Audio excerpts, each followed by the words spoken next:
All right. So in week one, you have learned the building blocks, right? So what are vectors? So vectors are the building blocks, the base. So what are vectors? How do you do operations with vectors like addition or scalar multiplication or linear combination? All these basic operations regarding vectors and how are they used practically, all these things you have learned in week one, right? And some more terminologies like what is span of a set of vectors, and based on the relationship between vectors, what is linear dependence and what is linear independence. These are certain things which you have learned about vectors. Okay, so with this knowledge about vectors, now we are going to see how are we going to link two vector spaces. Okay, we know already what are vectors and vector spaces, and now just like we are using functions to create some relation between two different sets, or in fact the same sets, we want to define some relation, we use functions, right? Same way here for vector spaces, we are going to use some sort of functions which is going to give us some relationship between the vector spaces. Okay, so that is what are the linear transformations. Okay, so in this week 2, we are going to see what are linear transformations in R2, and how the basis vectors are going to play an important role in understanding this linear transformation, and what is the already known concept to you about this linear transformation. They are nothing but matrices. So how matrices are going to be related to linear transformation.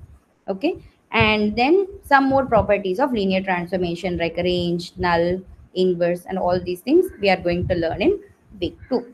Okay, so let's start with something which you all are already familiar with, which is matrices. Okay, so matrices is something which you all are very much familiar with, right?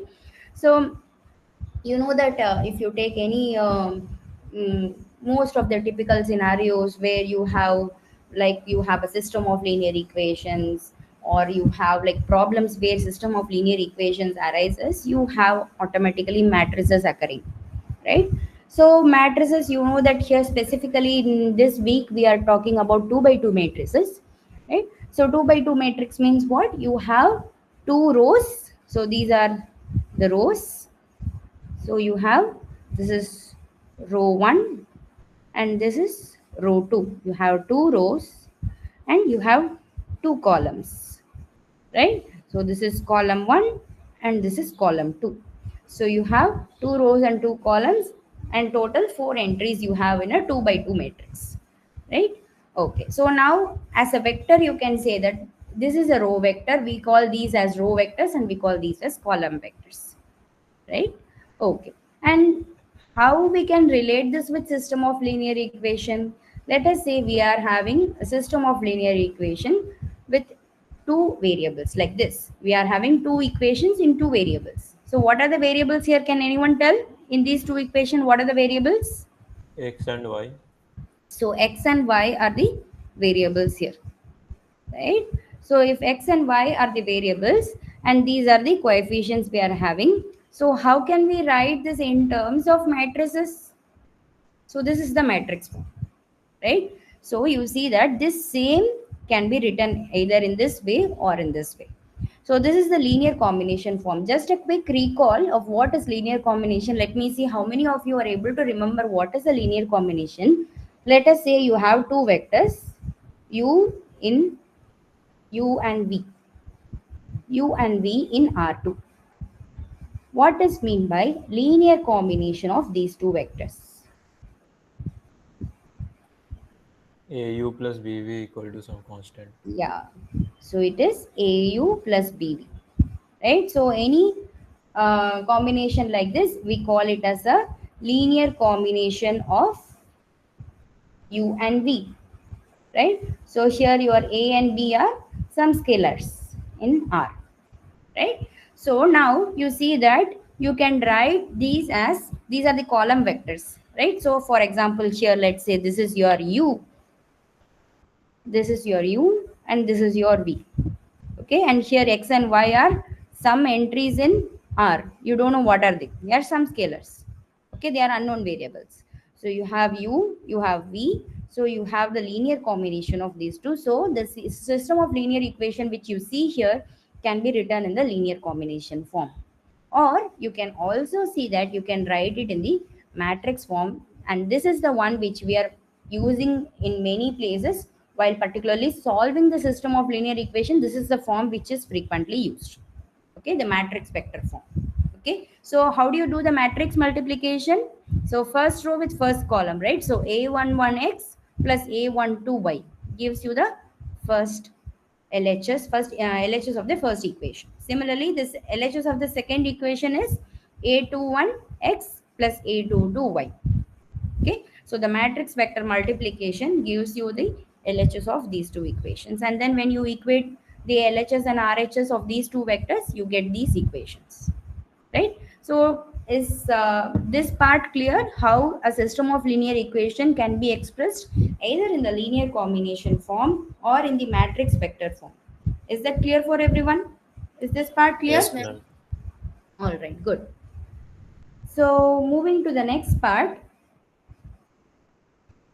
the important part actually. What are linear transformations?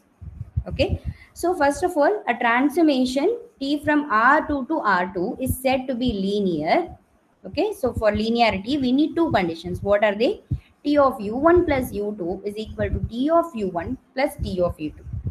Okay, so for any U1 and U2, this property, that T of U1 plus U2 is equal to T of U1 plus U2. And the second property is T of alpha times of U is equal to alpha T of U.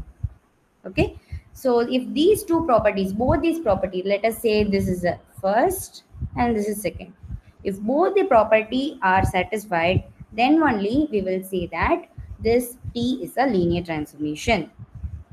Okay, fine. So here, what is the domain? So consider this T as a function. Okay, and this is a set and this is a set. Can you recall what is domain and codomain? These concepts, these terminologies, I guess you can remember from your math one. So what is the Yeah, domain and codomain?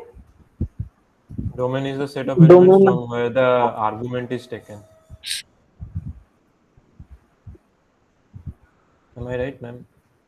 Yeah, just a minute. Yeah, so sorry, I missed what you were saying. So this is the domain, right? Domain set is the set from where the arguments are taken. Yes. So this is the domain, and this is what? What is this set? Codomain. This is Codomain. the codomain, right? So the domain and codomain. Okay, fine. So now this is a function, and this is the domain. Ma'am, this T, Mm-hmm. can it be something like differentiation? Because differentiation also have the same property. See, this transformation, as long as you are defining a proper domain and codomain and it satisfies this condition, yes, it is a linear transformation. You can define it as differentiation or any other function which satisfies this property, and the domain and codomain are vector spaces, then they are linear transformations. But here we are sticking to R2 to R2. Later on, when we are in week, I guess week 4, we will be looking at more general setting, like you are saying, like Rm to Rn. Here, both the domain and codomain, or specifically R2, we are discussing.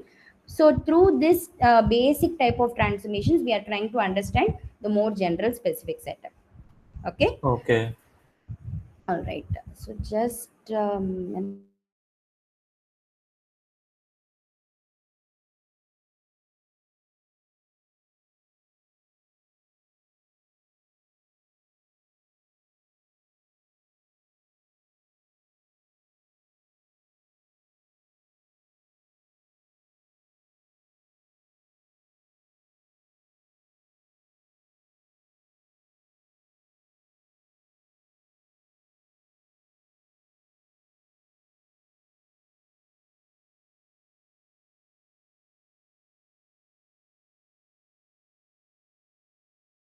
okay.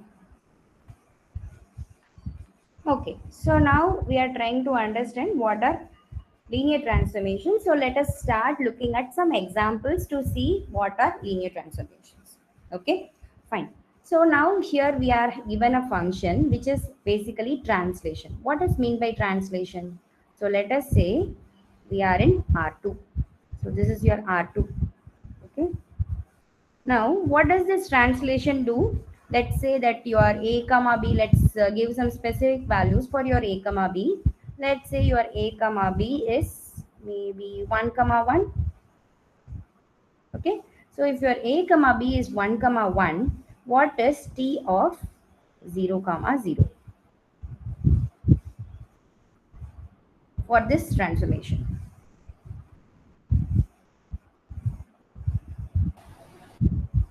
Your t of 0 comma 0 is equal to 1 comma 1 1. comma 1. Yeah, It will be so 1 you have comma 0 comma 0 plus 1 comma 1, which is 1 comma 1. So what happens? This point, right, is translated to this point, right? So this is moving to this point. Okay. So now what happens to t of, let's say, 1 comma 0? It will be 1 comma 0 plus 1 comma 1. Yeah, which is 2 comma 1. yes. So you see now this is the point 1 comma 0, right? So 1 comma 0 is moving to the point 2 comma 1. So this point is moving to this. So similarly, can you guess where this point t of 0 comma 1 will move to? It will move to 2. 1 comma 2. yeah. So it will move to 1 comma 2. So this point is moving here. So this is a translation. Okay. So this is the translation. Is this linear? Is this linear? So linearity means it should satisfy these two conditions, right? So is this satisfying this condition? No, ma'am. Okay. So where is it failing? So First we will do t 0 comma 0 plus 1 comma 0, and if it will be equals to 1 comma 1 plus 1 comma 2, then we'll say it is linear. yeah. So let's say you are having, this is your u1, let's say, and this is your u2. Okay. So the first property says that t of u1 plus u2 should be equal to tu1 plus tu2. Okay. Now what is t of u1 plus u2? It is nothing but t of 1 comma 1, right? And what is t of 1 comma 1 according to this 2 formula? comma 2. Yes, you have 2 comma 2, right? Now what is t of u1 plus t of u2? The sum of these two vectors. So t of u1 is this, t of u2 is this. So what is the sum of these two vectors? 3 comma 3. It is 3 comma 3. So are they same? No. So you see that t of u1 plus t of u2 is not equal to t of u1 plus t of u2. So this is non-linear. If you say either one of this, either you can disprove this or you can disprove this. It is up to you. You can choose any one and disprove that. And if you are able to disprove any one of this, then you can say that it is non-linear. Here you see that the first property we have disproved, so we can say that it is non-linear. Okay, so here I am going to give you a small homework. So this is additivity, by the way. So just if you want to give some names, so this is the additive property and this is the scalar multiplication property. Okay, so just a small homework I want to add here. So the homework is check scalar multiplication. So property 2. Okay, so check 2 for this t. So whether this property translation satisfies this or not, this is the homework. So we are going to continue week 2 again on Friday. So on Friday we'll ask how many of you have done this. I will see. Okay, so you all try property 2 for this particular t. Okay, and tell me whether it satisfies or not. Okay, all right.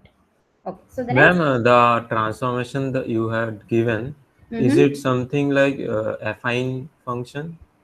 So in EEC, the professors given the same thing. See, affine, I can explain what are affine transformations. Yes, so this is kind of an affine transformation because it is shifting position. But I guess in this particular lecture, let's not go deep into this because I don't want to confuse No, the I others. just want to know if it is affine or not. Yes, That's so it. what is happening? A point transformation is happening. So this space where it is moving, it is an affine transformation, you can say. Okay. Yeah. All right. So, but what is an affine transformation? If you are specifically want to discuss this, maybe sometime later. Okay, not here. Okay, ma'am. All right, good.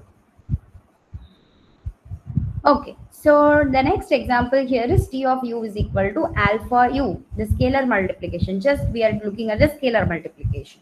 Okay, so scalar multiplication means what happens. Let's consider the similar points and we will see what happens.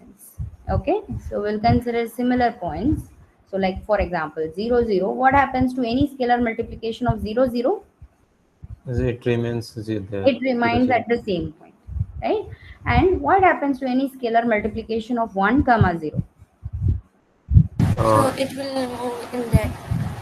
Yes, right. So it will lie on the same x-axis. So either it is going to be on the right side or on the left side of this point, but it is going to remain on the same straight line, right? So alpha u means it is going to remain on the same straight line only, right? So alpha times of 1 comma 0, it is going to be simply alpha comma 0. It is going to simply lie on the same x-axis. Similarly, you see alpha times of 0 comma 1 means it is again going to lie on y-axis, right? So this point will lie on the y-axis. So all the points are either shifted along this line or this any scalar multiplication of this will lie on this line, or if you want to pick any other point, for example 1 comma 1, then it will remain on this particular line, alpha comma alpha, y equal to x, right? So it will lie on this point. Okay, so this is the visualization of this particular transformation. And is this linear? Is this linear? So for verifying linearity, let me repeat this point and I want you all to listen to this carefully. For disproving, you can pick specific vectors like this 1 comma 0 0 comma 1. For disproving, you can pick specific vectors, but for proving that a given function is a transformation, linear transformation, you have to prove for any vector you want. You have to choose like any u1 u2 in R2 and for any scalar in R. Okay, you cannot specifically choose u1 u2, you cannot do that for proving. Only for disproving you can pick specific vectors. So what I mean, you have to do the proof in general is that, so you take any u1 comma u2 in R2. So why I am directly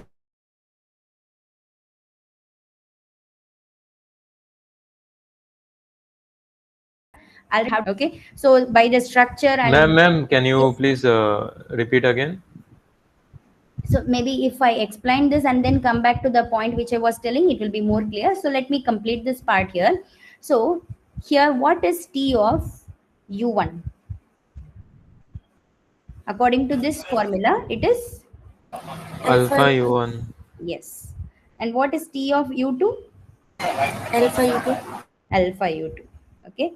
Now, what is T of U1 plus U2? Alpha Alpha u1 u1 u2. plus alpha u2. It is alpha times of U1 plus U2, and then you can do the scalar multiplication again. So it is alpha U1 plus alpha U2. Because of the associative property, we have the scalar multiplication. You can do this here. Now it is very clear that this is nothing but T of U1 plus T of U2.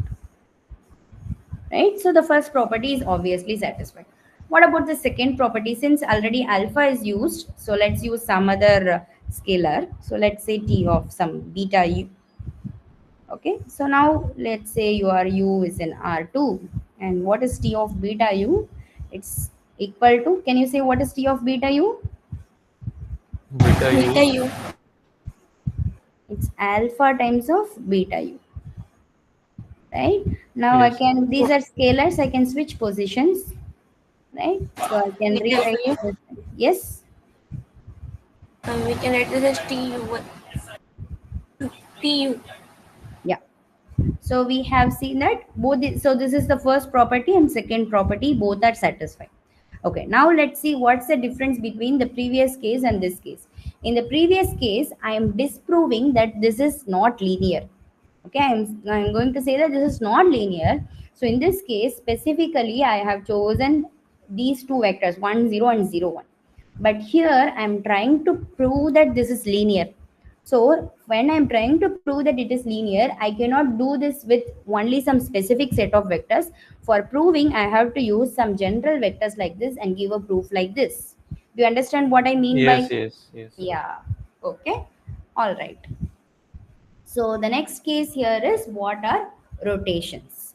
Okay. So what is mean by rotation? Literal meaning, you know that you are going to rotate some specific vectors through some specific angles, right? So let's say we are in R2. Okay.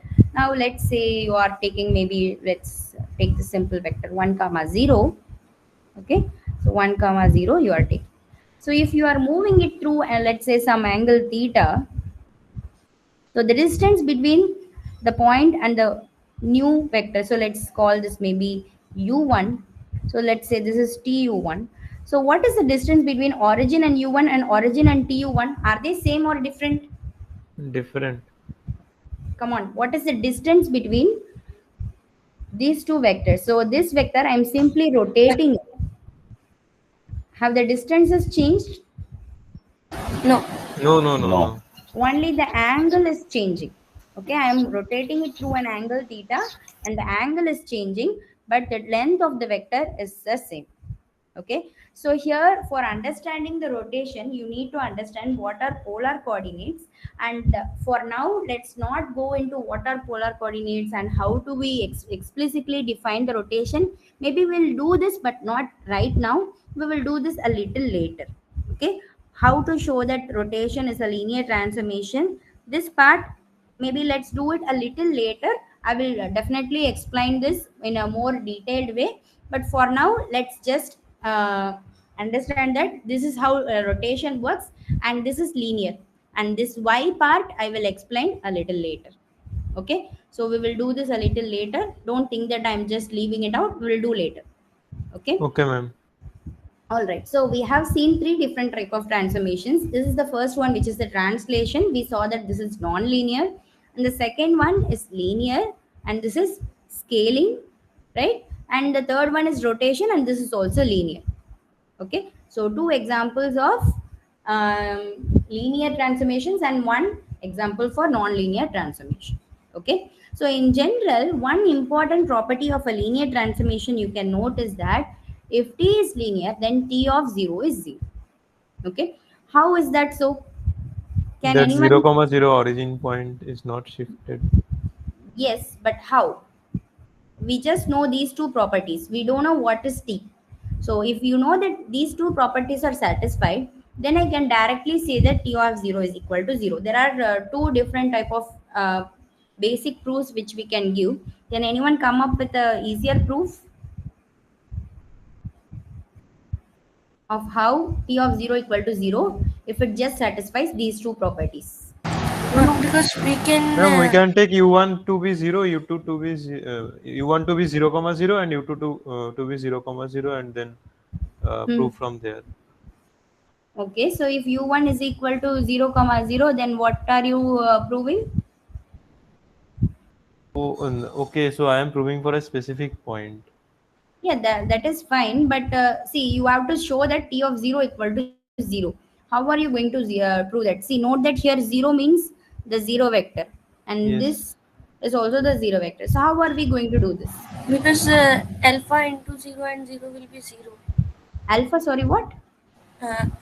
In scalar, that alpha will become 0 because their t0 is 0, 0. If alpha equal to 0, then what happens? It will become 0, 0. Yes, correct. So this is one way of proving, correct.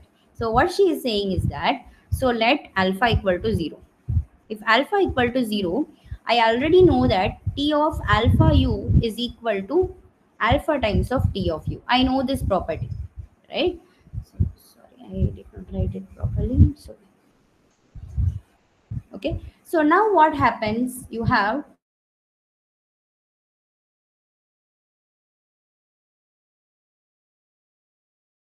t of So u is 1 comma u2. I'm going to multiply this u1 u2 with 0. So what happens? This becomes 0 comma 0, right? Alpha u becomes 0 comma 0. And on the other side, you have 0 times of some other vector t into u, t of u, right? Now again, this vector when multiplied with the scalar 0, this vector again becomes 0. okay. So did we prove t of 0 0 equal to 0 0? Yes. Yes, ma'am. Okay, fine. So how can we use the first property to prove this? Ma'am, this proof here we take alpha to be 0, but don't we have to prove for all the alphas in R? See, what we are trying to prove is we are not trying to prove linearity. We are assuming linearity, and we are trying to prove what is specifically t of 0. Okay, understand. Okay, fine. So now let us, for example, assume the case that u1 is some vector u1 u2, okay, and u2 is, let's say, Negative minus of that. u1 comma u2. Okay, so it is the negative of this vector. Now what is u1 plus u2? 0. It is a 0 vector. Okay, so what is t of u1 plus t of u2? It will also be 0. So you see that this is t of u1 and then this is actually minus u1, right? So in that case, what will happen? T of u2 is minus t of u1, and so you see that this is 0. So t of u1 plus t of u2 is the 0 vector, and you see on the other side t of u1 plus u2 is nothing but t of 0 0. So t of 0 0 is same as 0 0. So either, so this is one proof and this is the other proof. Okay, so this is proof 1 and this is proof 2. So whether both the proofs are clear for everyone? Is it clear? Yes, ma'am. Okay. Yes. Okay, good. All right. So this is something which I told you earlier. So to prove that a transformation is linear, we need to prove both additivity and scalar multiplication for all points in R2. Okay. So to disprove that a transformation is not linear, it is enough if we can give one point where either additivity or scalar multiplication fails.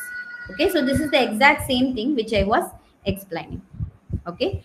So if t is a transformation and t of 0 is non-zero, then t is not linear. So this is a shortcut. Okay, so remember, this is a shortcut to disprove something. Okay, so if you are trying to disprove, instead of looking for which vector will help us to identify that it is not linear transformation, you can first check this one. Okay, so always this is something which I can tell. Okay, so for checking a linear transformation, so I don't know, blue itself I'll use. Okay, so for checking linear transformation, okay, suppose you are given some t and you are asked to check if it is a linear transformation. The first thing you can do is that you can see what is t of 0. Okay, if t of 0 equal to 0, then you move to the next step of checking whether they are linear, such as check whether it is satisfying the first property and second property. Okay, then you can say that it is linear or not linear. But if this property itself fails, then you can stop here and say that it is not linear. Okay, is that clear what I am telling? So if you can first see whether t of 0 equal to 0, then you can proceed to these steps. But already if this is failing, then you don't have to verify all this. You can directly say that it is not linear. Is that clear? Yes, ma'am. Yes. For example, in this translation case, okay, so here a comma b is 1 comma 1, right? So what is t of 0 comma 0? It is 1 comma 1. So this is not 0 comma 0. So from here directly we can say that t is not linear. We don't have to verify this or the second property. We don't have to verify any of this. Just because t of 0 is not 0, you can directly say that t is not linear. Is that clear? Yeah. Yes, ma'am. Yes, ma'am. Okay. So I just want to see who was responding just now. Was it Dikshi or who was that responding? It was me and Aniket.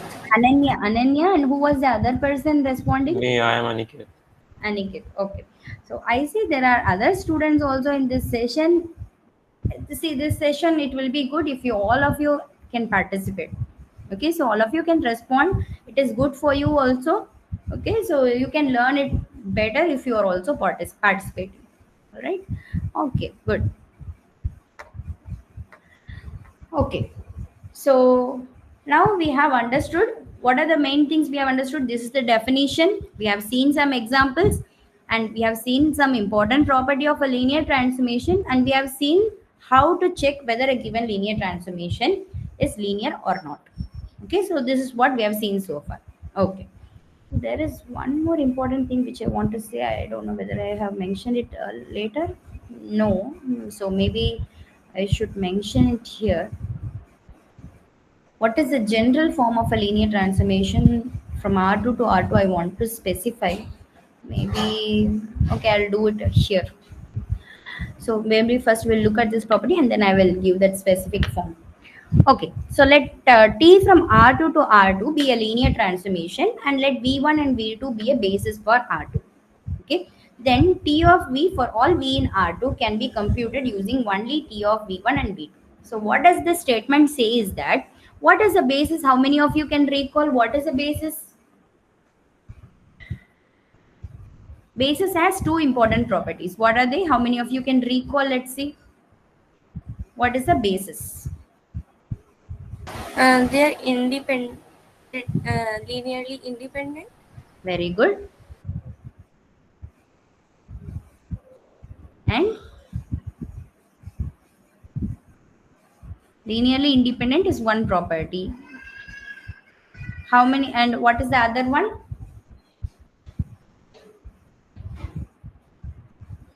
It should be a spanning set, right? So Yes. for, yeah, particularly for R2, right? Any two linearly independent vectors will form a basis. Okay, you take any two linearly independent vectors that will form a basis for R2. Okay, so if you take the span of these two vectors, that will give you the entire R2. Okay, so if you have V1 and V2 as the basis, then what does it mean? It means that V1 and V2, first of all, they are linearly independent. And what is the span of V1, V2? Linear combination, the vectors generated by linearly combining V1 and V2. So that is going to be the entire R2. Okay, so if you have basis vectors, then these are the two properties you will have. Okay, now we are given that we are having two basis vectors. Okay, and you only know what is T of V1 and T of V2. From this, how can you compute T of V for any V in R2? Okay, so for example, let us maybe specifically say that let's say you have T from R2 to R2 is already given. Okay, so first of all, tell me whether this is a basis or not. Is this a basis? Yes, ma'am. Yes, ma'am. Okay, now suppose, let's say that you have T of 1 comma 0 is some A comma B. You don't know what is that.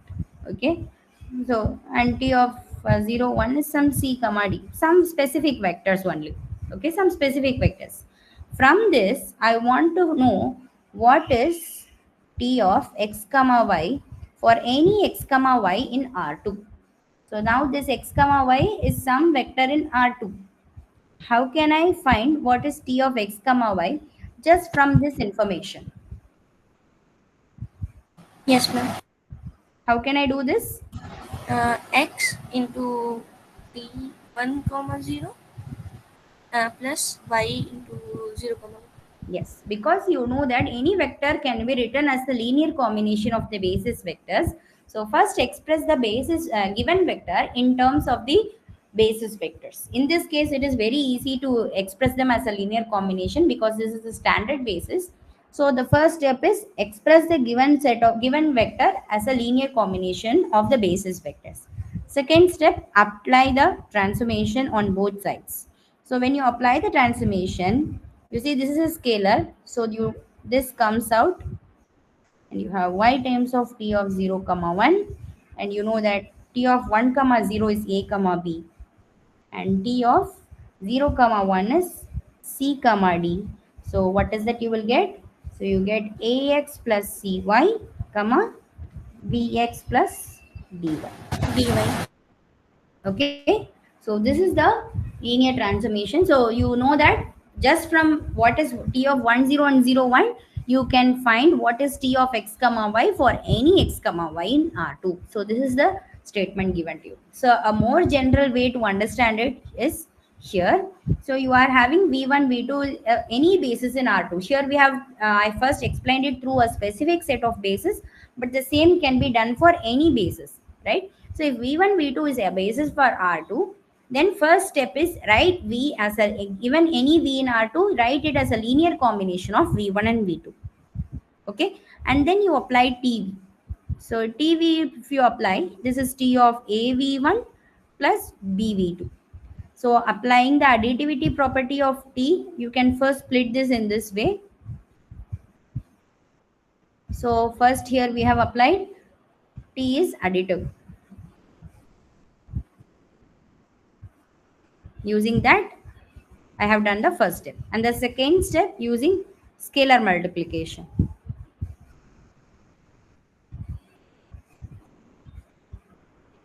T of alpha v equal to alpha tv.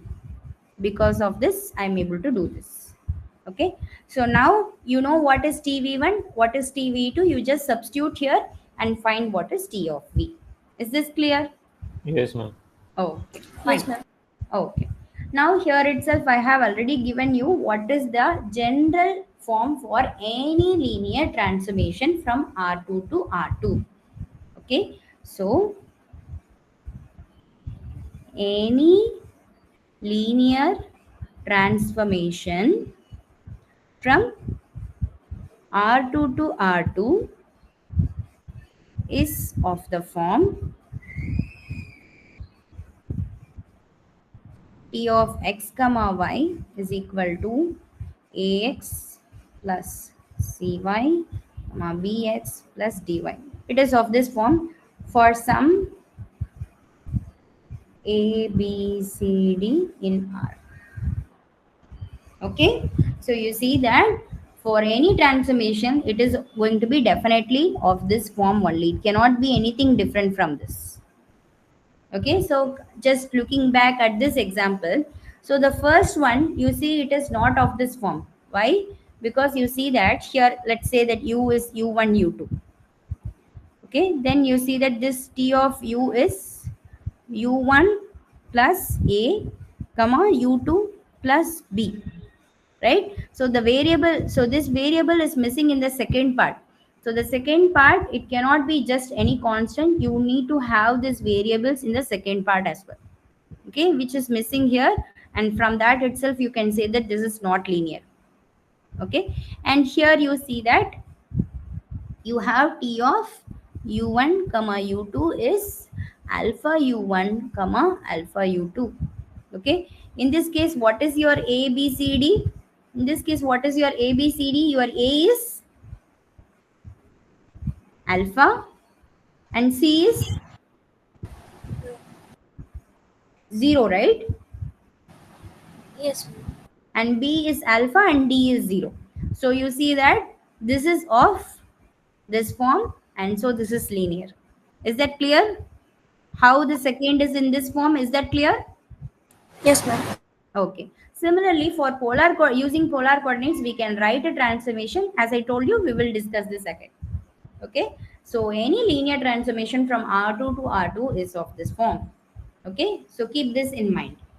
Okay. So linear transformation of a line. So what happens to a linear transformation? So what happens to any line? Okay. So let us say you are taking any line y is equal to mx. where will these get mapped to?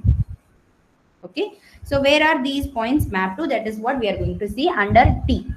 Okay, so let's first consider, if you are taking any point U on this particular line, how it will look like. So the first x coordinate I am considering as T. So I am considering the x coordinate as T. So if the x coordinate is T, what is my y coordinate? If x is equal to T, what is y according to this equation? MT you see.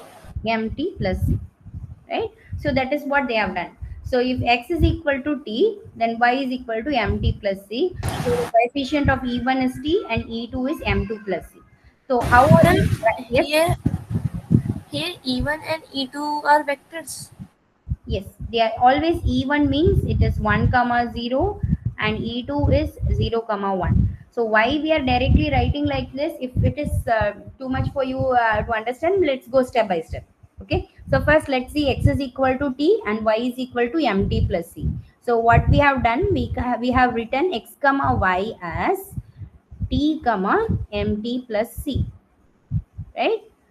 Also, we know that x comma y can be written as xe1 plus ye2. Yes or no? Yes, ma'am.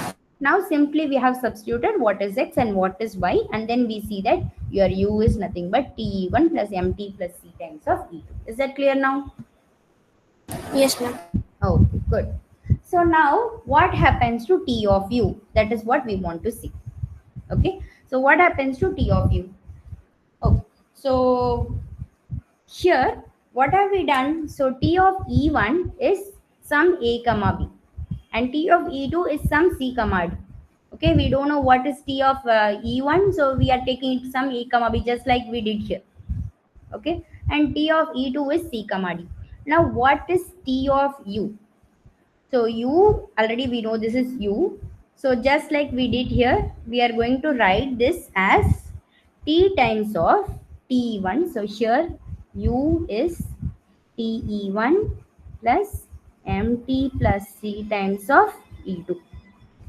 Right? When you write T of U, then what will happen? T of U is, this T is a scalar. Right? So you have T of E1 plus MT plus C times of T of E2. So T of U is T times of T1 plus MT plus C times of TE2. Okay, so now from here, what is TE1? I'm just substituting this value of TE1 here and the value of TE2 here. Okay, so what is that you have got? You have got that this is the coefficient of just by simplifying, you can check this just and bringing out all the coefficients of E1 together and bringing out all the coefficients of E2 together. This is what you will get. Ma'am, how did they write T1 is equals to AE1 plus PE2? So just like we have written x comma y as xe1 plus ye2. So te1 is some a comma b. That a comma b I am writing it as ae1 plus be2. Got it? Okay. Okay. So just like I told you here, any linear transformation from R2 to R2 is of this form. So in that case, what will happen? TE1 is some vector and TE2 is some vector CD. I'm giving the names for those vectors E1 and E2 like this. And then I see that this A comma B can be written like this and C comma D can be written like this. So TE2, you see that this is the coefficient of E1 and this is the coefficient of E2. Okay. And again, they have done some more simplifications here. So these are basically lot of simplifications are done. Okay. So if you want to go through all these steps, you can try, or there is another shortcut we can see. So what is this we have? We have the vectors xy here.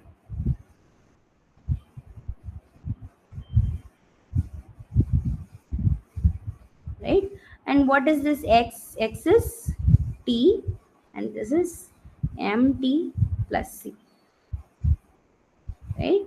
So t times of 1m.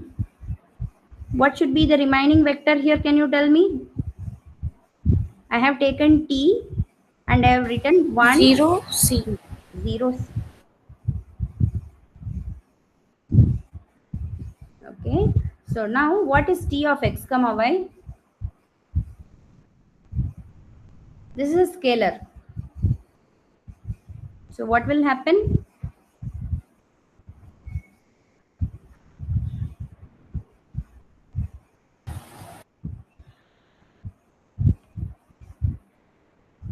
This T will got out, Yes. and then we can write this as direct F. Yeah.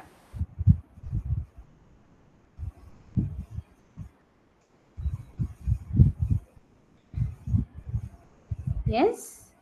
Okay. Yes, ma'am. So now you see that again, this is now some t of 1 comma m means this is again some vector, right? So again you are getting the form y is equal to mx plus c, right?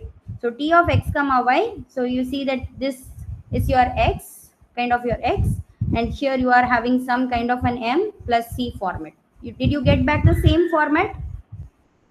Yes or no?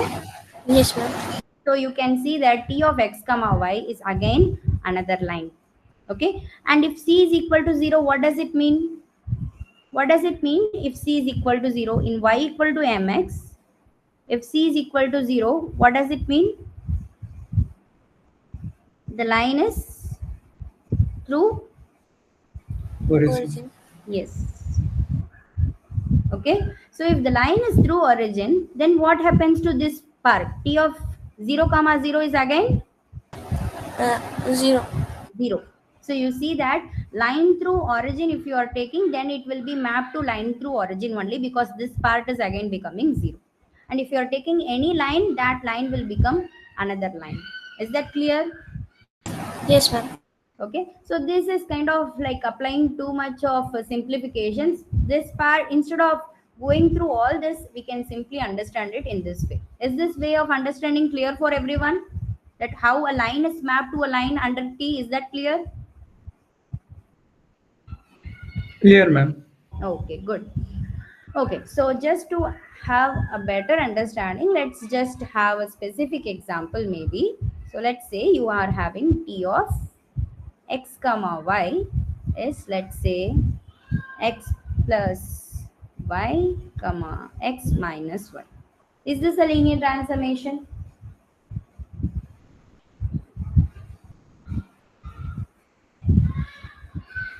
Ma'am, can you repeat your question again? Is this a linear transformation? Yes, ma'am. Yeah, so this is a linear transformation, right? So this is a linear transformation. All right. Now the question is, so let's talk about a specific line. What is the image of y is equal to, let's say, maybe 2x under t? How will you find it? So you have to put, instead of y, what is that you need to put? 0. No, no, no. Oh, 2x. Okay. So can you apply this to the transformation and tell me what is it you are getting?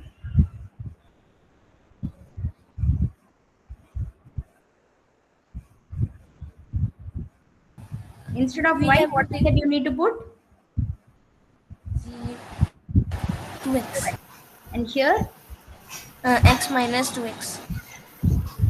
so what is it you will get? 3x, comma minus x. Okay. So you see that t of x comma 2x is 3x comma minus x. So what is the equation of this particular line? What is the relation between these two? How can you relate?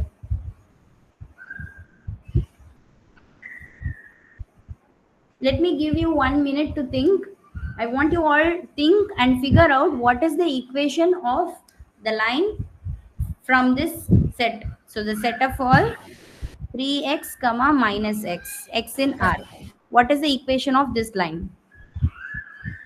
We can take x common, then 3 comma minus 1. So what is the equation of the line I want?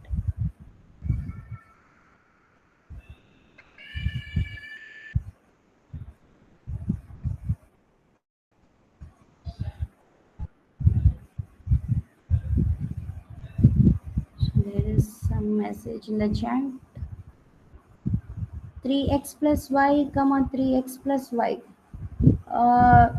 See, what is the equation of the line? I'm asking. You are giving yeah, you are almost there. I just want it as an equation. You are correct almost.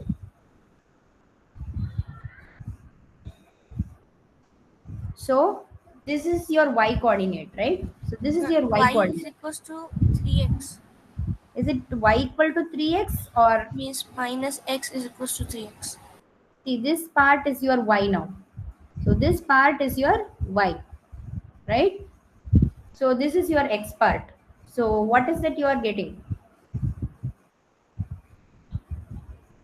Minus x is equals to 3x. Minus x is equal to 3x. Yes, ma'am, because we will put y is equals to mx. So x is 3x and y is minus x. So x is equal to minus 3x. X. Why x is equal to minus 3x? Come on. Ma'am, I'm just putting the y as minus x. See, But we you can are- write the y is you are- equals to 3x. I guess you are having some confusion here. So this is your x part. This is your y part. Okay. So what is the relation between x and y? So let's, instead of x, if you want to keep it as t, then that is also fine. So just for you to understand it better.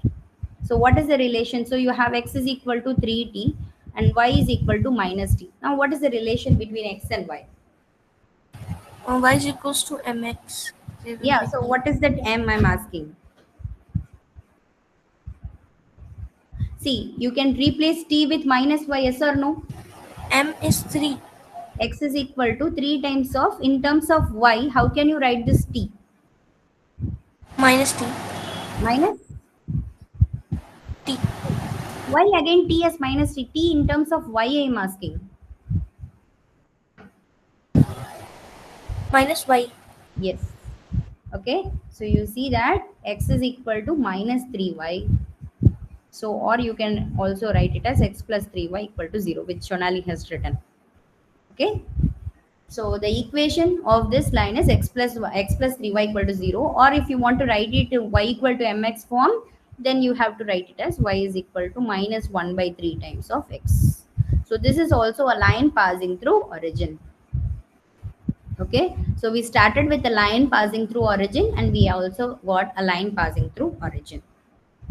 Okay. Same way, a small homework I'm adding up here. What is the image of, let's say, y is equal to x plus 1 under t? Okay, so this I'm leaving it as a homework. Find the equation of the line.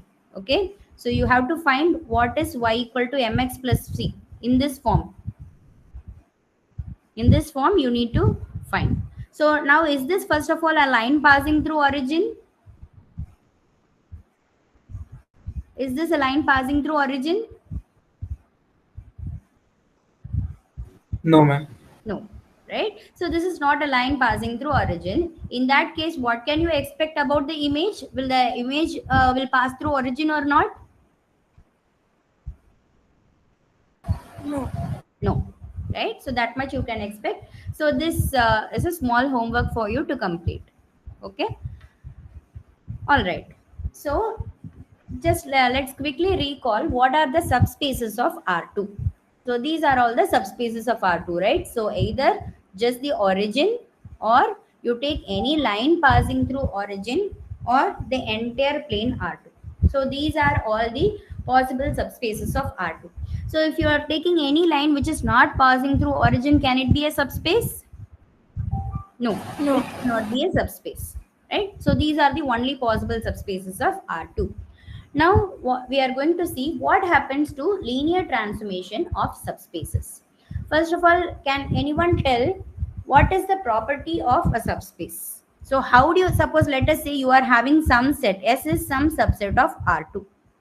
Okay. what is the condition which can guarantee that S is a subspace? It will pass through origin.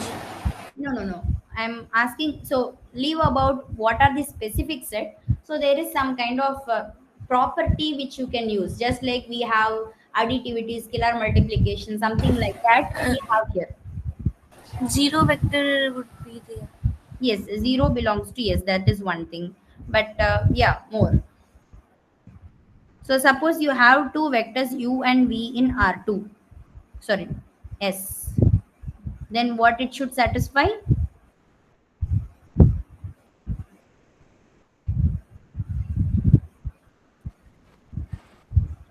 Ma'am, U plus v should also be in Belongs to S. yes.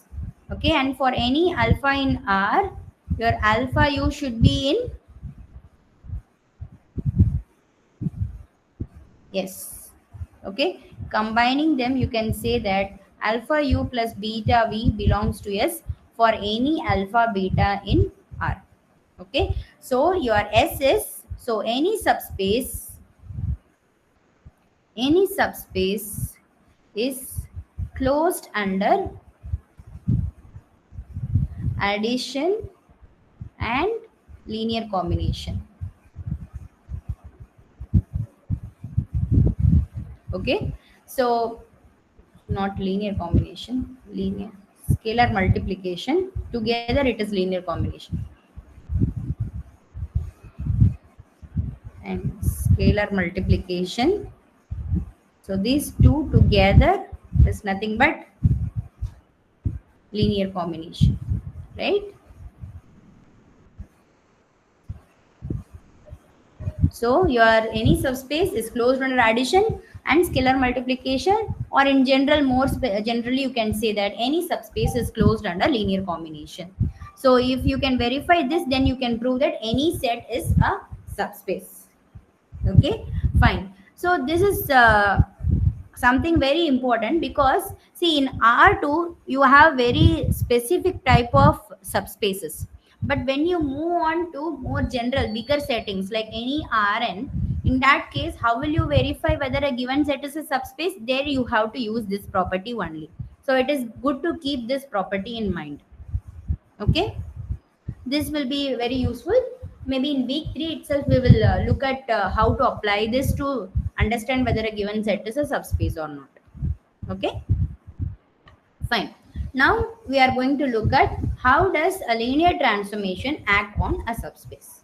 Okay, suppose S is a subset of R2, okay, and S is a subspace, and we are having a linear transformation T from R2 to R2. Okay, now what is T of S? T of S is by definition set of all Tu where U is in S. Now this is also a subspace, and what is the dimension of this subspace going to be? The dimension of this subspace is always less than or equal to the dimension of the subspace S. Okay, so what is that given here? Dimension of T of, so first point is that T of S is a subspace.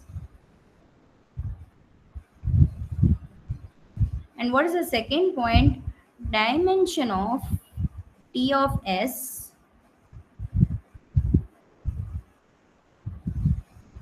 is less than or equal to dimension of S. Okay, so for subspace, what is the condition we verify? For subspace, what is the condition we verify?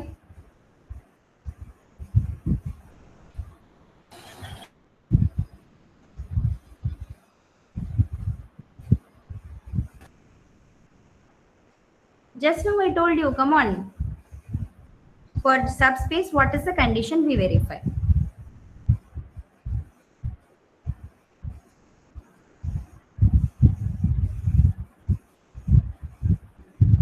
What is the condition we have to verify for a subspace?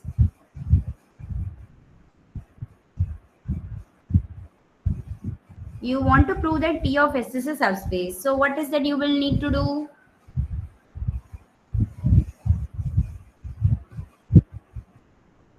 Yeah? What is that you need to do to verify that a given set is a subspace?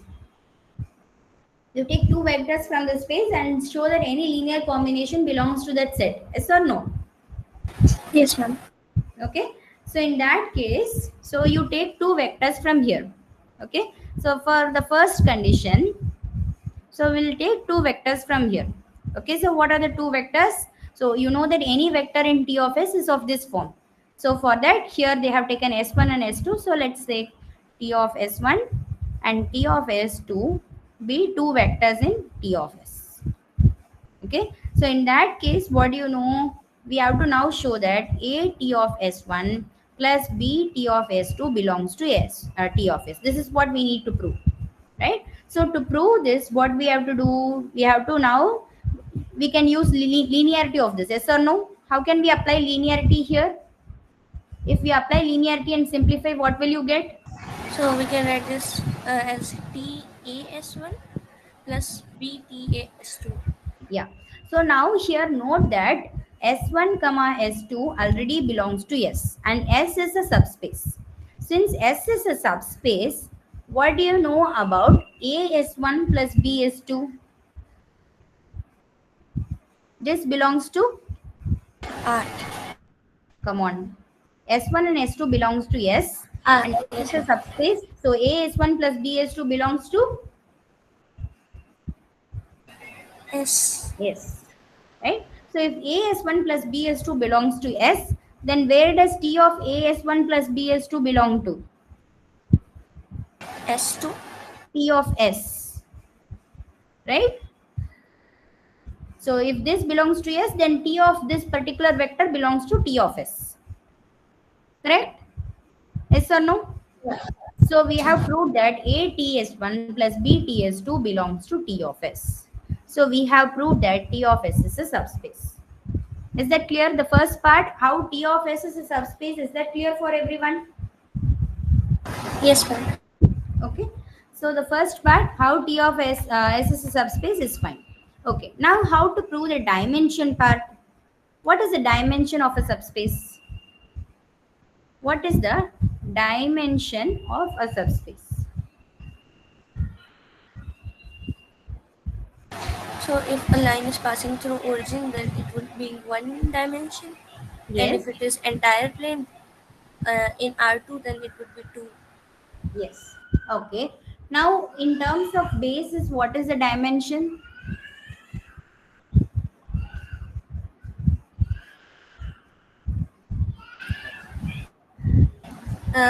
Whatever will be the power of S. In terms of the basis elements, it is nothing but number of elements in the basis, correct? Yes, This is the actual definition of dimension. Number of elements in basis. Okay. Now we are going to do a specific case. Okay. oh, ma'am, can we say that the number of linear independent elements in a subspace? The maximum number of linearly independent vectors in a set. That is kind of not very mm, clear. This is more better because you have to now tell what is maximal linearly independent set. Okay, so maximal linearly independent set is basically a basis. So this is kind of a more precise way of telling what is dimension. But yeah, you can tell what is the maximum number of linearly independent vectors it can have, and that is the dimension. Yeah, that is correct. Okay, fine. Okay, now let's say you have S1 and S2. These two vectors form a basis for S. Now, what is the dimension of S? Can you tell from the above definition? It's 2. It's 2. Okay. Now, what is that we need to prove? We need to prove that dimension of T of S is less than or equal to this. Right? What is that we need to prove? Dimension. Yeah, dimension of T of S is less than or equal to this. Okay. Now, let us first prove that what happens to T of S1 and T of S2. What can these two do? So I'm claiming that these two will span T of S. What does this mean? What does this mean? This particular statement, T of S1, T of S2 spans T of S. What does this mean? That we can make TS1 using TS1 or TS2. So it means that, so what does this mean? This means that any vector T of U in T of S can be expressed as a linear combination of TS1 and TS2. Okay, this is what it means, right? So how can we prove this? It's very simple. So if T of U belongs to S, so you know that T of U belongs to T of S means U belongs to S. And for S, you know that S1 and S2 forms a basis. So can we write U as A S1 plus B S2? Yes, ma'am. Now let's simply apply T on both sides. So you get A times of TS1 plus B times of TS2.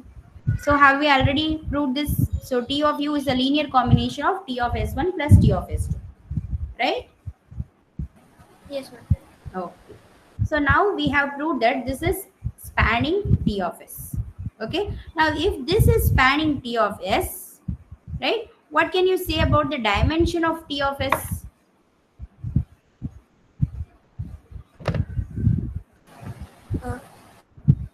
Dimension of T of S. This is 1. No. Here again another important fact you need to know. So what is the relation between any spanning set and basis? Can anyone say this? What is the relation between a spanning set and a basis? Or maybe let's talk about the cardinality here. The size of That, yeah. that spanning basis will be in spanning set. Yes. So the cardinality of the spanning set is always greater than or equal to Basis. the cardinality of the basis, right? So in that case, using this property here, if we are applying this here, then dimension of T of S, that is the number of elements in the basis, is less than or equal to the number of elements in the spanning set. Is less than or equal to the number of elements in the spanning set, which is 2. Right? And we already know that this is nothing but dimension of S. So did we prove the second part, at least for this specific case where dimension of S is 2? So I have not given a general proof, but using a similar proof you can prove for any subspace here. Okay. Is this part clear for everyone? I want Yes, all of ma'am. you to respond at least with a thumbs up. If you have understood, please give a thumbs up. I want to see how many of you are at least watching. Yes, ma'am. Okay. Yeah. All right. So in general, first of all, what is the dimension of R2? What is the dimension of R2? 2. 2. And what is the dimension of line passing through origin? 1. And what is the dimension of origin? 0. 0. So if you are mapping T from R2 to R2, so these are the possible subspaces. Okay. So let's say that this is the subspace and this is your T of S. Okay. So what are the possible T of S we are seeing? Okay. So these, for if S is entire R2, then your T of S, all these are possible. It can be either entire R2 or it can be just a line through origin, or it can be just origin. Because of this relationship we have, what is the relationship we have? The relationship is that dimension of T of S is less than or equal to dimension of S. Right? So for this, you see that this is 2, 2, 1, 0. So all of these are less than the dimension of S. So all these are possible.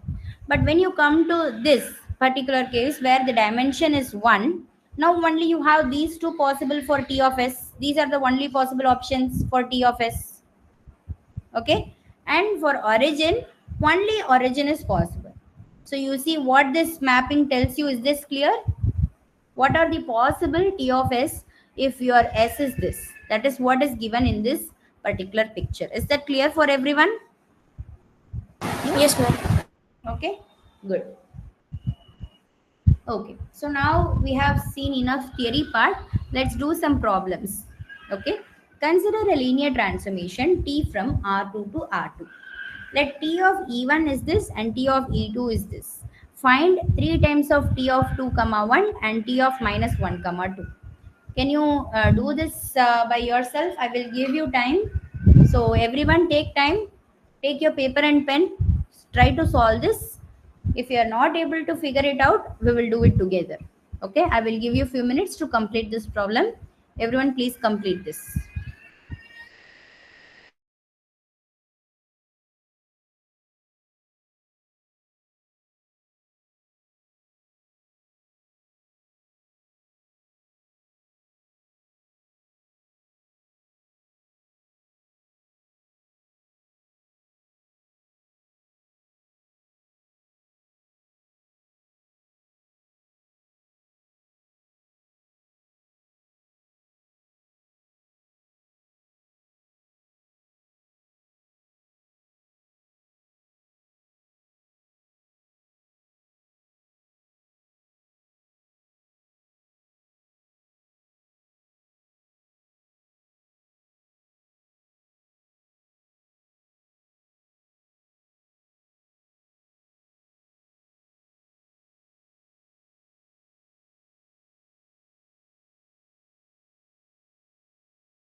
No, I'm getting wrong answer.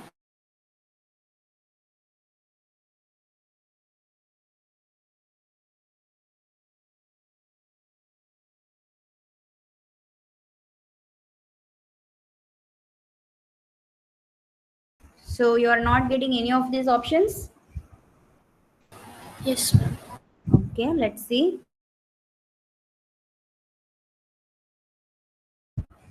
So you are given that T of E1 is 0 comma minus 1 and T of E2 is 1 comma 1. Okay, so we need to find what is 3 times of 2 comma 1 and T of minus 1 comma 2 plus T of minus 1 comma 2. Okay, so let's write what is 3 of 3 times of 2 comma 1 and T of minus 1 comma 2.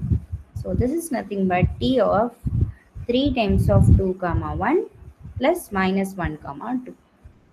Now this is T of 6 comma 3 plus minus 1 comma 2, which is T of 5 comma 5. Is that correct? Up to this, is it correct?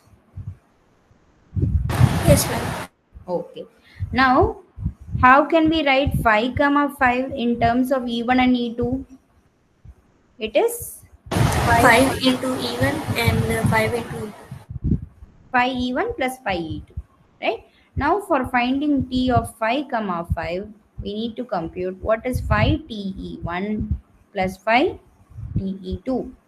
So it is 5 times of 0 comma minus 1 plus 5 times of 1 comma 1. So you have 0 comma minus 5 plus 5 comma 5. So which is 5 comma 0. Is that correct? Yes, ma'am. Okay. Shonali, what was the mistake? Did you figure it out? It's not 5 comma 6, it's 5 comma 0. Is that fine? Shonali? Okay, fine.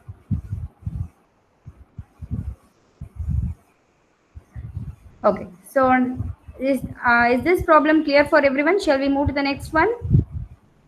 Yes, ma'am. Okay, fine. Yes, ma'am. So go through this problem. Take 2 minutes.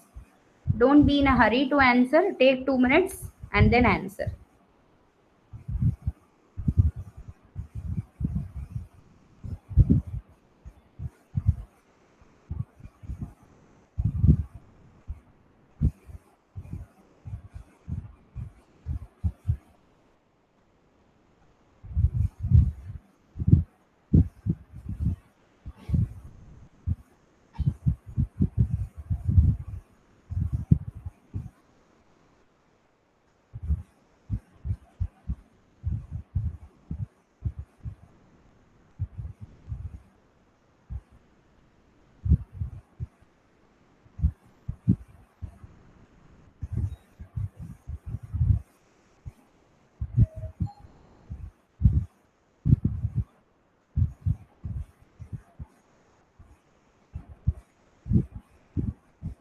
Let me see option.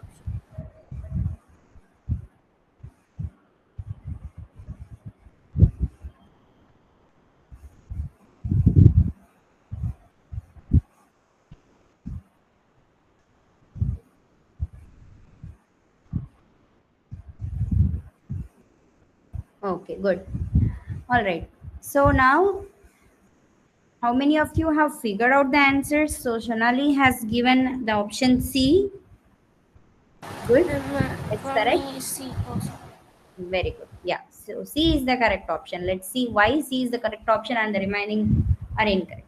So if T is a linear transformation and S is a subspace of R2, then they said T of S is not necessarily a subspace. Is this true? What do we know? If S is a subspace and T is a linear transformation, what do we know? T of S is always a subspace. Yes, ma'am. Right? So this is incorrect. And we know that it is always a subspace. And what is the relation we know about dimension of T of S and dimension of S? Less than equals to dimension of S. Yes. So, but here it is given greater than or equal to. So, because of this, this is also incorrect. And the third option is exactly describing this part. And so this is correct. And what about the T of S is always whole space R2? Definitely incorrect. Right? So why C is correct? Is this clear for everyone? The other option why they are incorrect and why C is correct, is it clear for everyone? Yes, ma'am. Okay, good. Okay, so again giving you time to complete this one. Try to do it yourself.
answer is 4.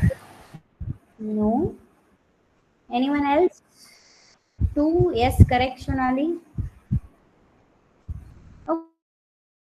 so the next crucial part is understanding how can we relate the x, y is 1 comma 2 and 2 is minus 4 comma 8. So from this we need to first of all understand what is t of x comma y, right?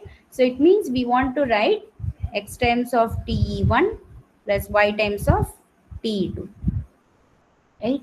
And what is te1? te1 is 1 comma 2 and te2 is minus 4 comma minus 8, right?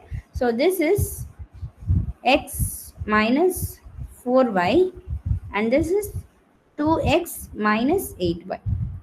Okay, so let's try to rewrite this. This is x minus 4y and this is 2 times of x minus 4y. Okay, now suppose this is your t, okay, and this is, so this is, let's say, x and y maybe.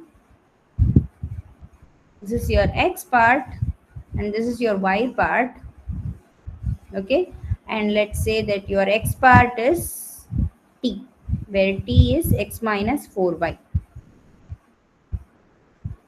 Then what is your y? Y is simply 2. 2t, right? So your y is 2t.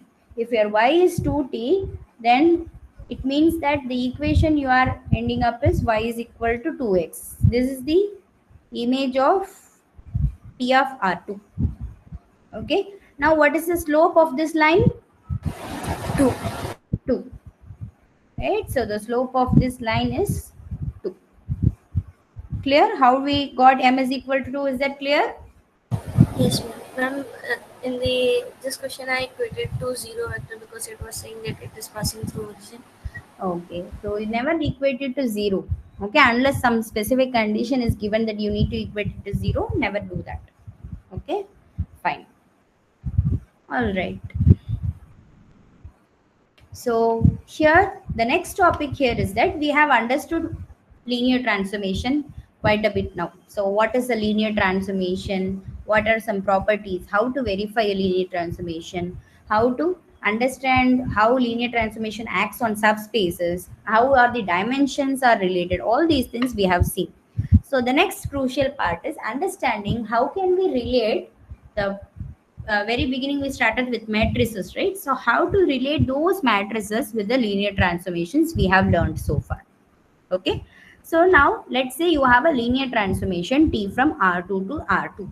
Okay, so this is the canonical basis, right? And we have t of e1, let's say a comma b, and t of e2 is c comma d. Okay, we know that you can write a comma b as a e1 plus b e2 and c comma d as c e1 plus d e2. Now, what is the matrix of T with respect to the canonical basis? How are we defining? We are going to define it in this way. So, the first column of this matrix is the coefficients of T1. What are the coefficients of T1? A and B. Similarly, what are the coefficients of T2? The CD. coefficients C and D. Okay, so that will form the matrix. Okay, so you have coordinates of T1 and coordinates of T2. They are the columns of the matrix. So this is highly recommended. Always first write T1 and T2 and then write down, because it is very natural to write them. Many people tend to write them as rows instead of columns. So first write them on the top of the columns T1 and T2 and then write the answer so that you don't make mistakes. Okay, so write T1, T2 and then write the coordinates here, so you don't write switch the rows or columns or anything like that. Okay, so here is an example. Let's see whether you are able to apply it here. So this is your E1, this is your E2. This information is given. So and read this question and try to answer.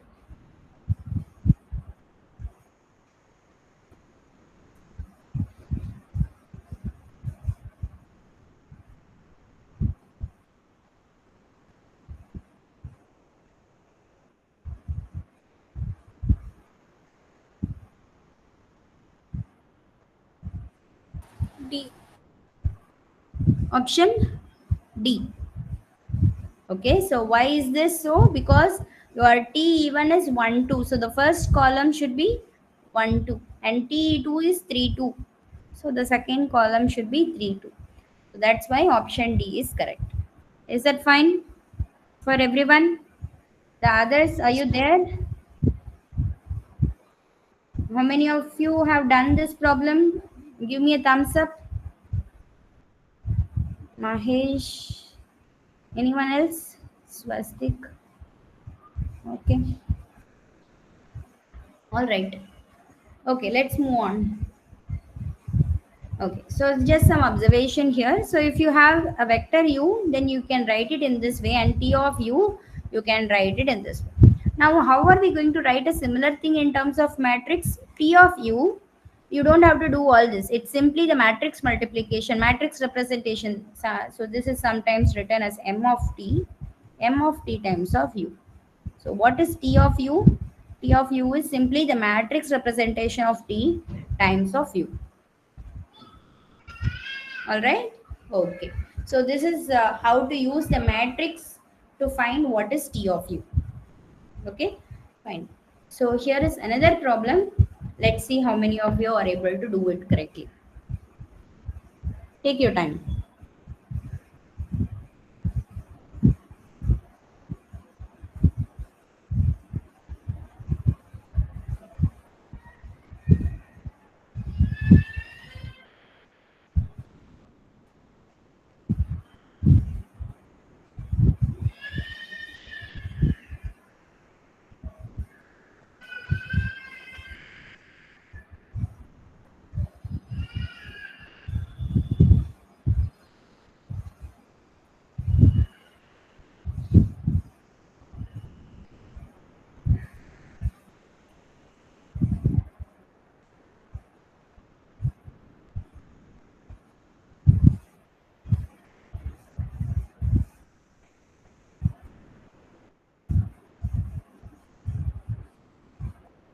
Yeah, it's correct. It's 5. But let's give some more time for the others to complete. If I'm going fast, please let me know. I will just wait for everyone. Okay. At least some time, not if not longer.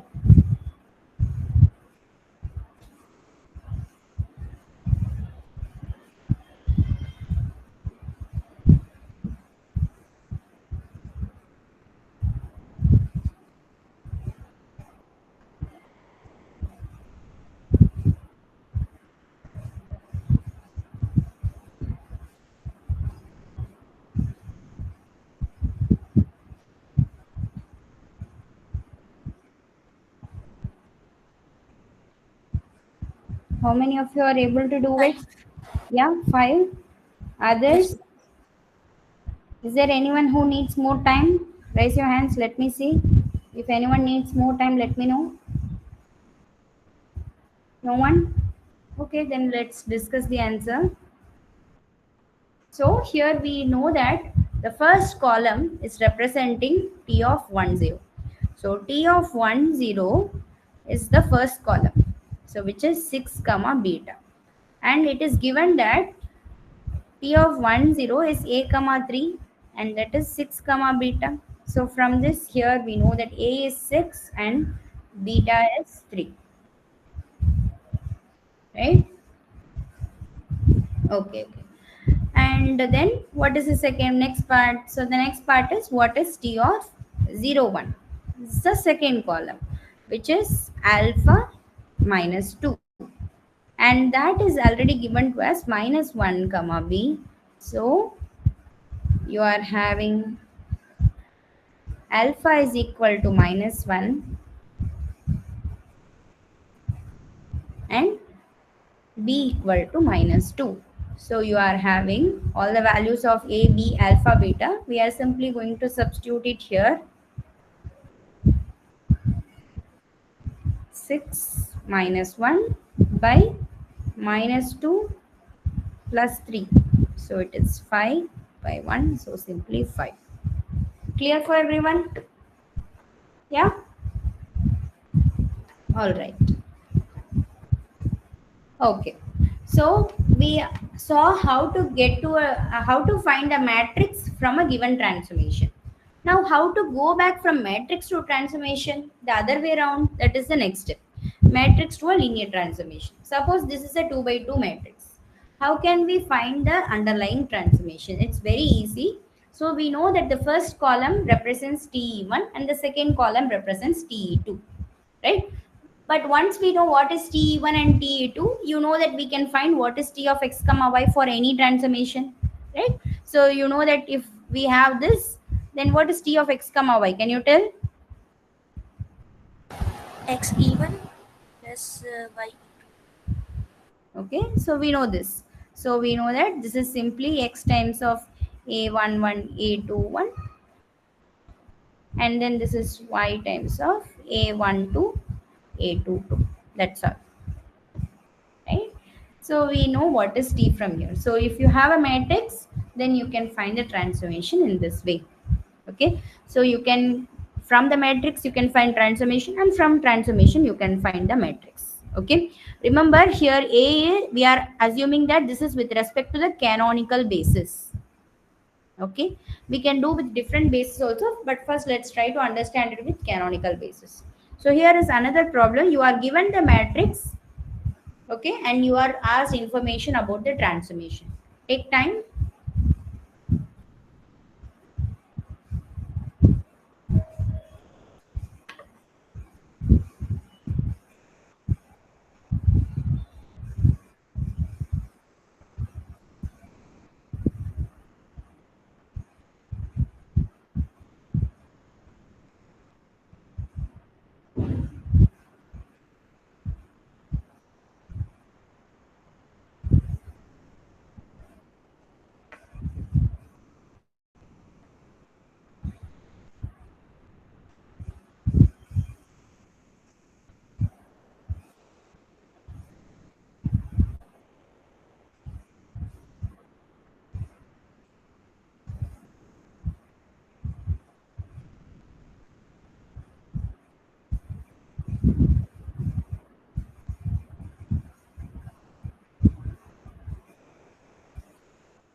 Okay, Shonali has given option A.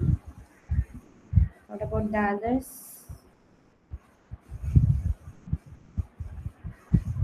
Options MSQ, I guess.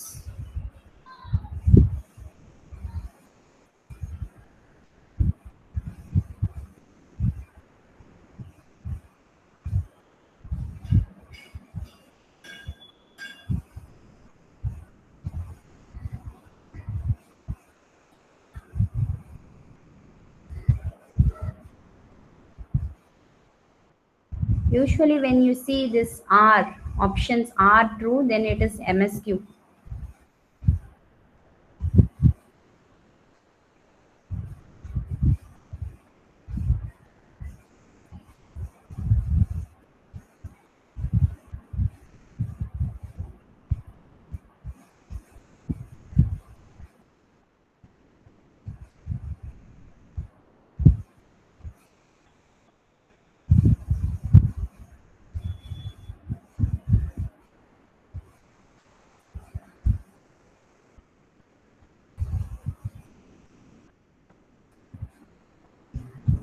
Okay, how many of you have verified the first option? Okay, so Deepak has given A and B as the correct option. Yes, Ananya, what's the answer? Mahesh is giving only A. I got B. Okay, so let's verify. Okay, let's verify. So you are having, this is the matrix given to you. So you know that T of 1, 0. What is T of 1, 0? Can you tell?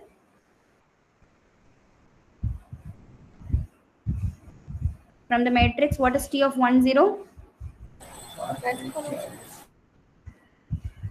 And what is T of 0, comma 1? -1, 3. Okay. So now what is t of 1 comma 0 plus 0 comma 1? It should be 5 comma 2 plus minus 1 comma 3. So it should be 4 comma 5. So the first option is correct. What about the second one? What is t of 1 comma 2? How will you find? So 1 comma 2, you know that it is 1 comma 0 plus 2 times of 0 comma 1. Right? So it means t of 1 comma 2 is t of 1 comma 0 plus 2 times of t of 0 comma 1, which is 5 comma 2 plus 2 times of minus 1 comma 3. So you have 5 minus 5 comma 2, and then you have minus 2, 6. So you have 3 comma 8. Second option is correct. What about t of 1 comma minus 1? So 1 comma minus 1 is simply 1 comma 0 minus 0 comma 1.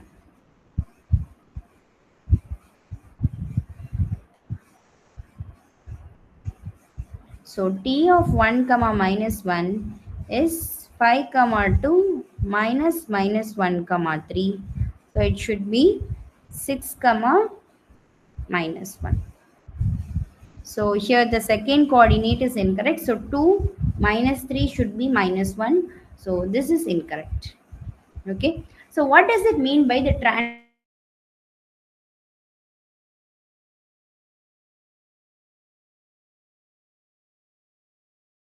minus 1 to t of 0 comma 1?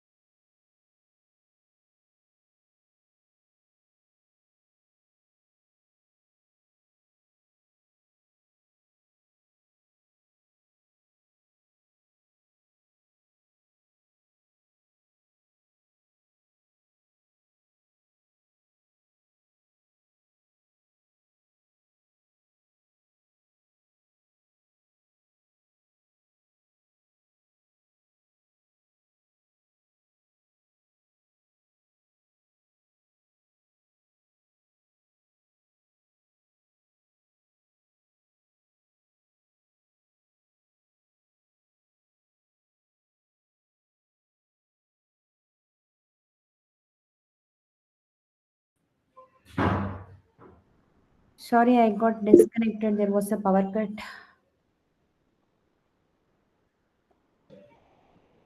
Okay. Sorry, where did I lose you? D.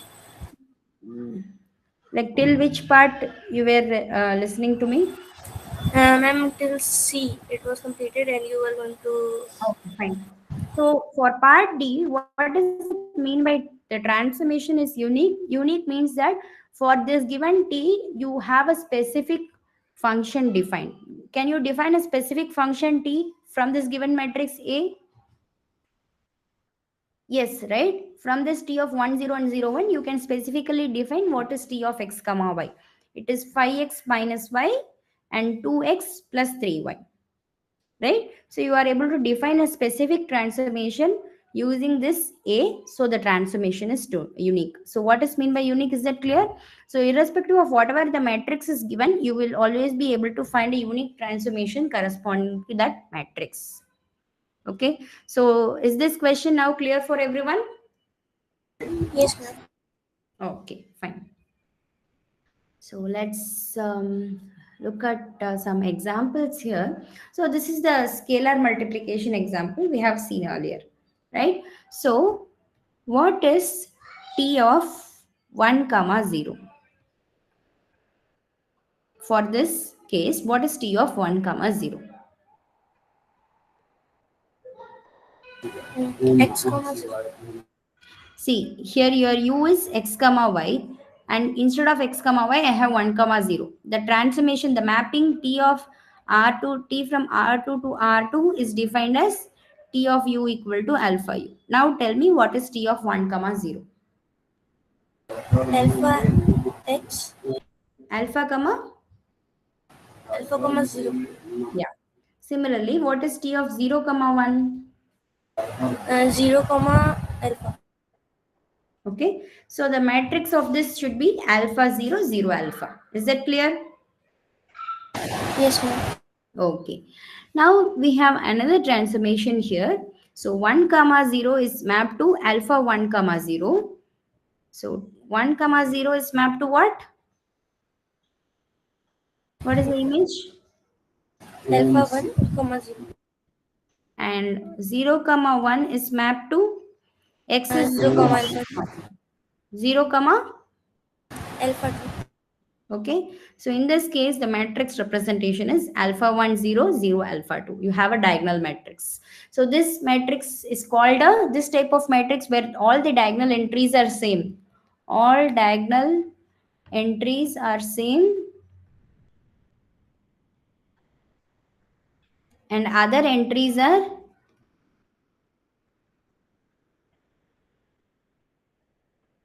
0. What is this kind of a matrix called? It is called a scalar matrix. This comes from a simple scalar multiplication. So this is a scalar matrix. Okay. And what is this matrix called? You already know what is this matrix called. This is a diagonal matrix, right? Oh, okay. Okay. So every scalar matrix is also a diagonal matrix. Here we have the diagonal entries in fact same, right? So remember that every scalar matrix is also a diagonal matrix. Okay. So I was telling you earlier that I will explain what is a rotation transformation. That part I'm going to do it now. Okay. So please listen to this part carefully because this we are going to see in R3 as well. Okay. So please listen to this carefully.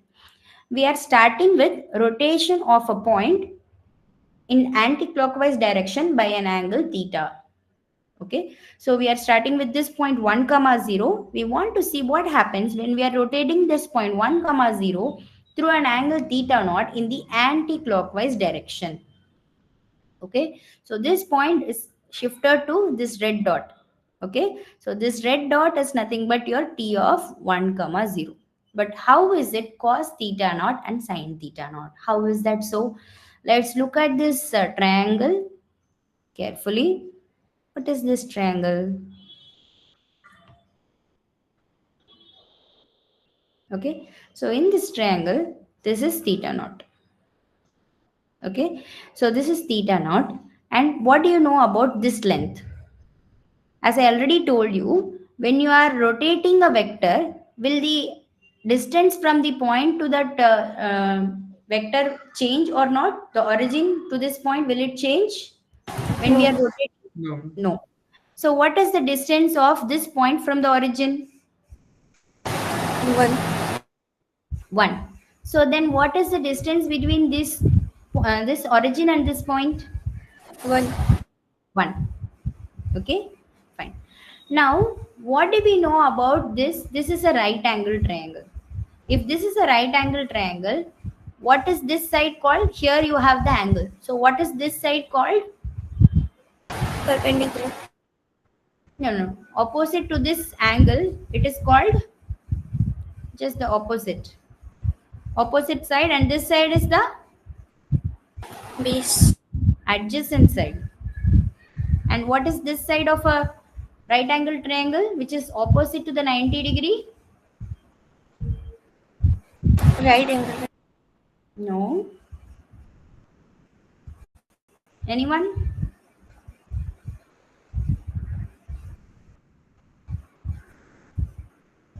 What is the other side?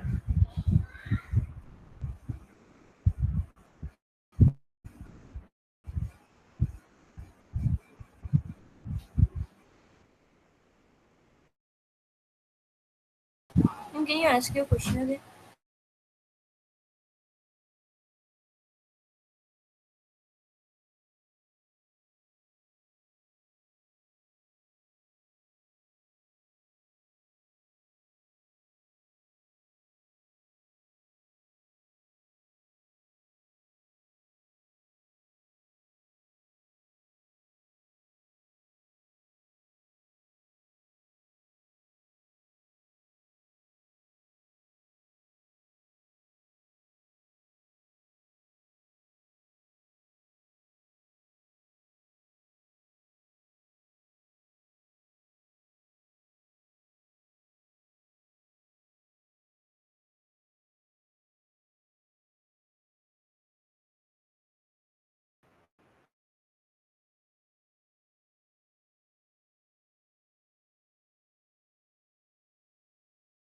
I'm sorry, it's again the power cut issue.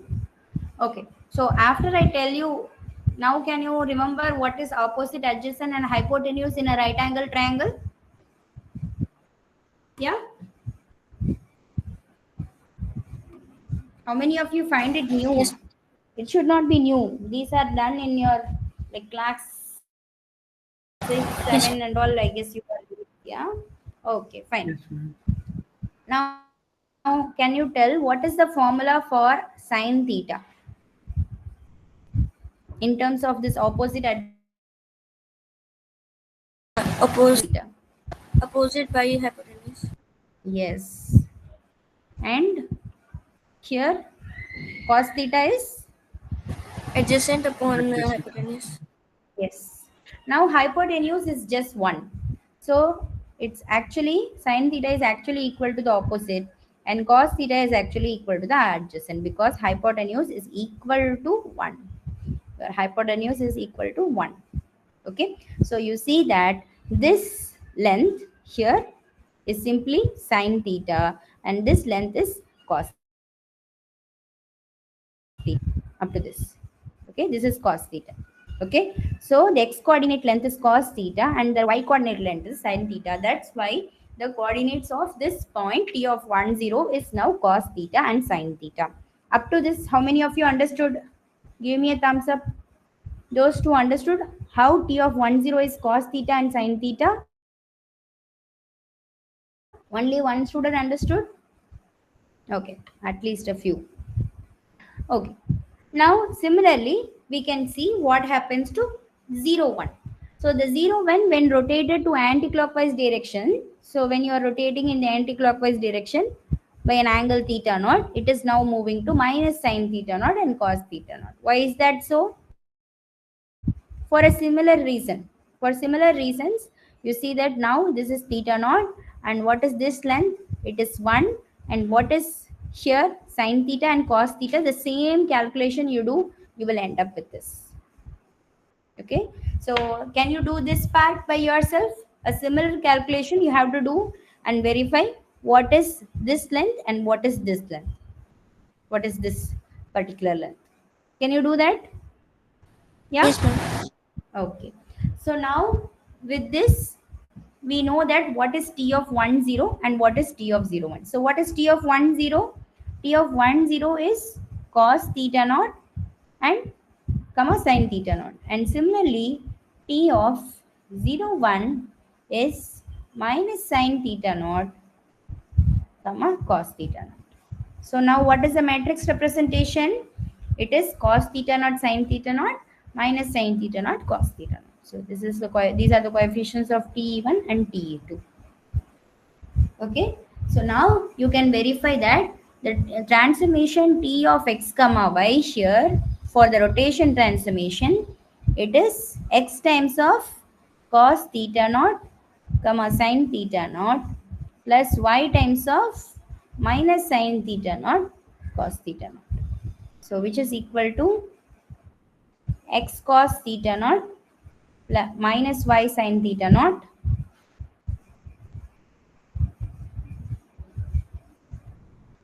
comma x sine theta naught plus y cos theta. This will be definitely useful when you are solving problems. So what is the transformation corresponding to the rotation transformation? This is the transformation. Okay, so here your a and b are in terms of cos and sine. A, b, c, d are in terms of cos and sine thetas. Okay, so do you all understand the rotation transformation clearly now? Yeah. Yes, ma'am. Okay. Yes, So then we will stop. Then we will just stop with this part and then continue the remaining in the next session. So just want to have a quick feedback. So how was the session? Was it clear? Was it in the correct speed? Just let me know so that we can continue in the same type in the next session. Was it fine? Any Yes, comments? ma'am. If you have any suggestions also, you can tell me. If you find that I am going fast or something also, please let me know. Okay, then I will upload these notes in the given folder, and we will continue again on Friday. Okay? Okay, then see you. Thank you. Thank you, ma'am. Thank you, ma'am.